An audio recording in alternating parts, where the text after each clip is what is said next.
আজকে আমি আপনাদের সামনে নিয়ে চলে এসেছি লইটা শুটকি বা নিহেড়ে মাছ ভুনা। সেটা হচ্ছে আলু দিয়ে ভুনা করব। আপনারা সম্পূর্ণ ভিডিওটি দেখবেন এবং লইটা শুটকি কিভাবে পরিষ্কার করতে হয় সেটাও আপনাদের সঙ্গে শেয়ার করব। শুটকি মাছ আমরা তেমন একটা খাই না, তো প্রথমবার এই মাছ ভুনা করা হচ্ছে আর কিভাবে পরিষ্কার করছি সেটাও আপনাদের সঙ্গে শেয়ার করব। আপনারা অনেকেই জানেন, তবুও আমি আমার ভিডিওতে আমার মতো করে শেয়ার করছি। বাজার থেকে আমার হাজবেন্ড 100 গ্রাম লইটা শুটকি এনেছে, তো এখন আমি এগুলোকে কেটে পরিষ্কার করে নেব। তো প্রথমে আমি এর পাখনাগুলো কেটে নিচ্ছি আর 1 থেকে 1.5 ইঞ্চি লম্বা সাইজ করে কেটে নিচ্ছি। আপনারা আপনাদের পছন্দ মতো কেটে নেবেন। আজকে আমার ভিডিওতে নিহেড়ে শুটকি বা লইটা শুটকি মাছের সম্পূর্ণ পরিষ্কার করা এবং রেসিপি আপনাদের সঙ্গে শেয়ার করব। যদি ভালো লাগে তাহলে ভিডিওটিতে প্লিজ একটি লাইক দিয়ে দেবেন। আজকে যারা আমার চ্যানেলে প্রথম ভিজিট করেছেন তারা চাইলে চ্যানেলটিতে সাবস্ক্রাইব করে চ্যানেলের সঙ্গেই থেকে যাবেন। প্রথমে আমি লইটা শুটকির মধ্য দিয়ে পাখনাগুলো কেটে ফেলে দিলাম, তারপরে আমি পিস পিস করে কেটে নিচ্ছি।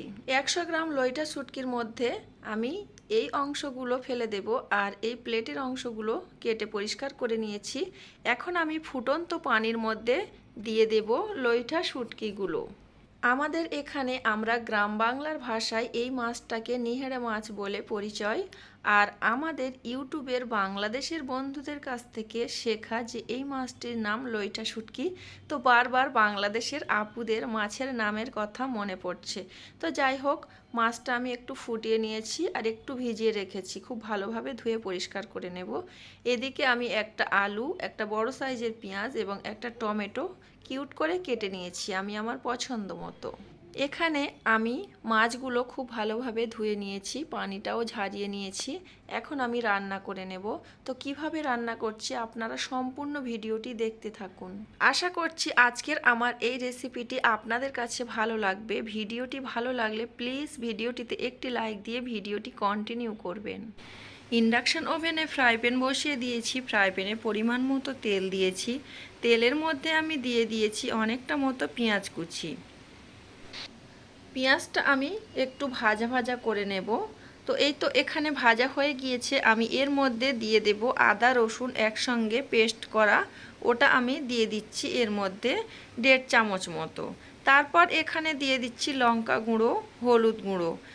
তো সব কিছু দিয়ে একটু পানিও দিয়েছি, কারণ নিচে পুড়ে যাওয়ার সম্ভাবনা ছিল। ইন্ডাকশান ওভেনের হাইটা একটু স্পিডে ছিল, যার কারণে একটু পানি দিয়েছি।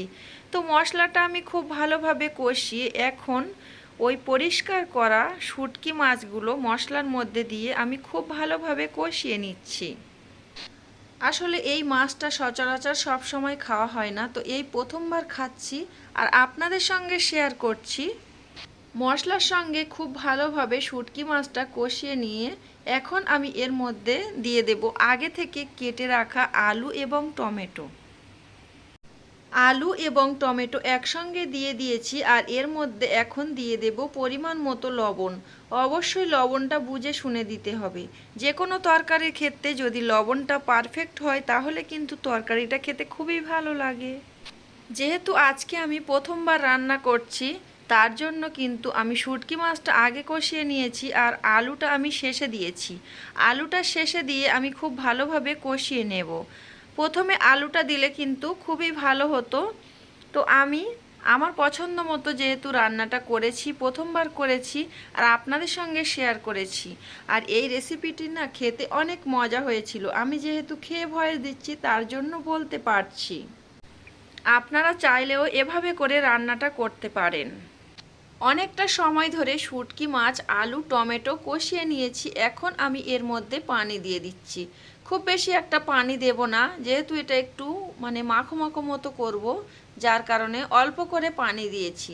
এমনভাবে পানিটা দিতে হবে, আলুটা তো সিদ্ধ হতে হবে, তো এই কারণে এভাবে করে আমি দিয়েছি। দিয়ে এখন ঢাকনা দিয়ে কিছুক্ষণের জন্য ঢেকে রেখে দেব। ঢাকনাটা উঠিয়ে আমি একটু নেড়ে চেড়ে দিচ্ছি, তারপরে ফাইনাল লুকটা আপনাদের সঙ্গে শেয়ার করব।